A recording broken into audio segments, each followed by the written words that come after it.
The 2010 Formula 1 season was one of intrigue. When you fast forward to the final few races of the season, you had at least one driver from the top 3 teams in with a very realistic shot of taking the title. On top of this, Schumacher was back. Mercedes were back, having bought the Brawn team out and bringing the Silver Arrows back as a full-up works team for the first time since 1955. There was nostalgia, rose-tinted glasses and expectation from some F1 fans that the Michael would be able to pick up where he left off. But at the front, it was the Red Bulls and the McLarens, with Ferrari providing the support act. Ferrari hadn't got a car that was as good as the McLarens or the Red Bulls, but Alonso was able to be there when he needed to be. That said, up until this story takes place, Alonso had only won one race all season, the season opener at the longer version of Bahrain, but all of the top 5 in the standings had taken points out of each other every twist and turn of the season, so by the time they headed to Germany there was about 45 points covering the top 5. And this was in 2010, so the points paying positions were increased to 10 and 25 points was given to the winner. It meant that all the drivers are under threat from each other. And that is the subject of today's look through the F1 history books, the 2010 German Grand Prix. After the previous round at Silverstone, a race that was shrouded in controversy, at least over at Red Bull, the standings were Hamilton leading with 145 points, Button in the other McLaren with 133, Webber on 128, who had won at Silverstone and was leading the championship at one point, Vettel had 121, and Alonso was the only one of the top 5 not to have broken the 100 point mark, with just 98. Vettel would put his Red Bull on pole by just 0.002 of a second from Alonso, while Massa was 3rd, Webber 4th, and then Button the first of the 2 McLarens in behind to make up the top 6. The McLaren was rapid in a straight line but suffered in the corners, and the top 6 was separated by about 0.7 of a second or so. Alonso had been fastest in the first 2 sessions, but Vettel just pipped the Spaniard in the 3rd session. But when the start came, it was Massa who got the best start and managed to get past Alonso and Vettel into turn 1. With everything shuffling behind, the top 10 as they completed the first lap was Massa, Alonso, Vettel, Hamilton, Webber, Button, Kubica, Schumacher, Rosberg and Kobayashi. Massa continued to lead, pulling out a little bit of a gap to Alonso and holding it, but then Alonso came back to keep the gap at around a second before Massa pulled it back out again to about 1.5 or so. This is the days before DRS, although many of the teams had begun to copy McLaren's F-duct, which allowed for a little bit more straight line speed. That said, Hamilton and Button were struggling. Button went off at turn 1 trying to catch Webber and that lost him time, and Hamilton was struggling to keep up with Vettel, whose Red Bull was better through the corners. Vettel was the first of the leading runners to head to the pits on lap 12, in a bid to try and get it out in clean air and hopefully leapfrog Alonso in the pit stop cycle. Alonso and Massa came in to respond to Red Bull, which gave the lead to Button, who managed to set decent lap times on tyres that were fast approaching their use-by date. Button would pit 10 laps after Vettel. Before Button pitted, the Ferraris then started racing each other, which was allowing Vettel a chance to close up given that he'd been able to run in cleaner air than Alonso had. On top of this, they were both having to navigate slower cars and Alonso was getting frustrated, saying that Massa was putting them both in danger of not just Vettel, but Webber as well. When Massa was put back into the lead after Button finally pitted, Massa was able to find some pace and managed to pull the gap out to about 3 seconds. Alonso had backed out slightly to see what his car would do in clean air and put in the fastest lap of the race. Something Massa would take from him, and the two would trade fastest laps as Webber and Button scrapped over 5th. This would go on until lap 48 when the famous words were broadcast across televisions around the world. Words spoken in an instantly recognisable Middlesbrough accent. Words spoken by Massa's engineer, Rob Smedley. So, Fernando is faster than you. Can you confirm you understood that message?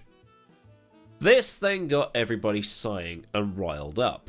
It was blatantly obvious by the way Smedley had said it that it was an instruction for Massa to move aside and let Fernando go. Ferrari giving team orders once again. But on this occasion it was actually justified knowing how the rest of the season went.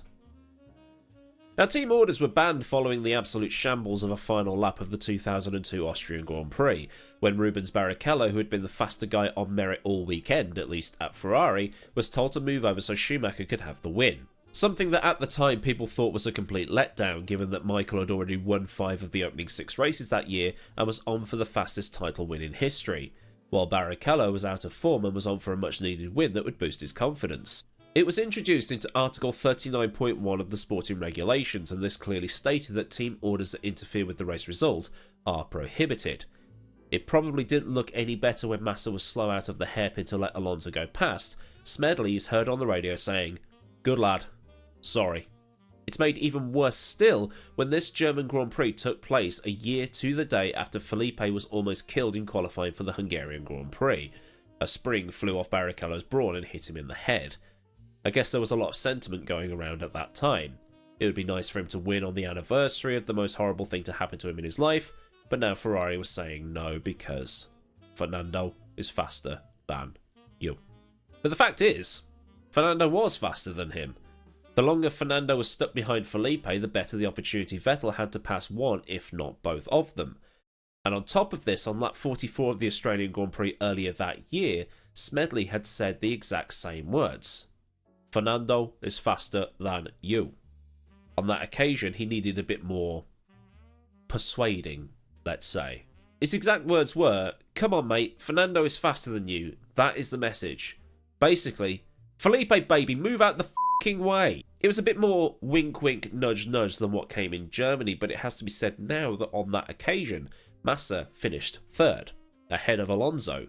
Probably because what had happened there is that Alonso, Hamilton and Webber were all tightly together, and Rosberg was just on the back of them.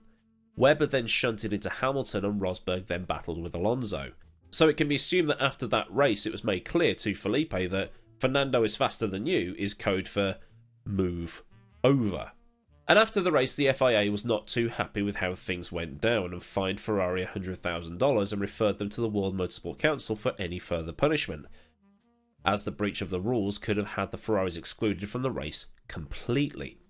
Christian Horner called it the most blatant use of team orders he'd ever seen, while Eddie Jordan on the BBC called it theft. Although it has to be said right now that Eddie's job on that broadcast was to be as controversial as possible, so take his words with a pinch of salt.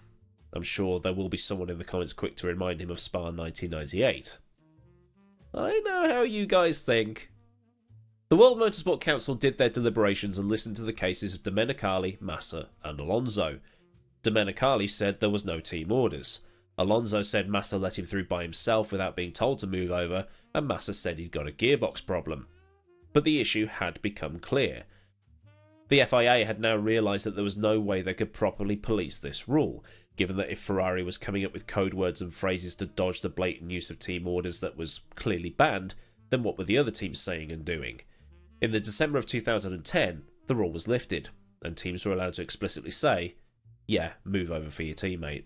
But given the controversial nature of the order, it was completely justified knowing what we know about the rest of the season. Alonso went into the final round of the 2010 season with a decent chance of taking the title, but the 2010 title would go to Vettel instead, with Alonso being trapped behind Vitaly Petrov and not being able to get the right amount of points. If they hadn't told Felipe to move over, then Alonso's job that day would have been a lot harder, if not impossible. So then, a look at the infamous Fernando is faster than you team order.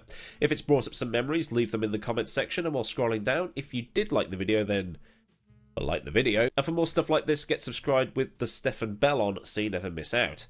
Massive thanks as ever to the patrons over at Patreon for the support, and if you want to help keep things running around here, then there's a link to Patreon in the description, along with links to Discord, socials, and my F1 Store affiliate, where there's, I think, 20% off this week. Or there's super thanks if a monthly thing isn't for you. So until next time, I've been Millward. Have a great day wherever you live in the world, and goodbye.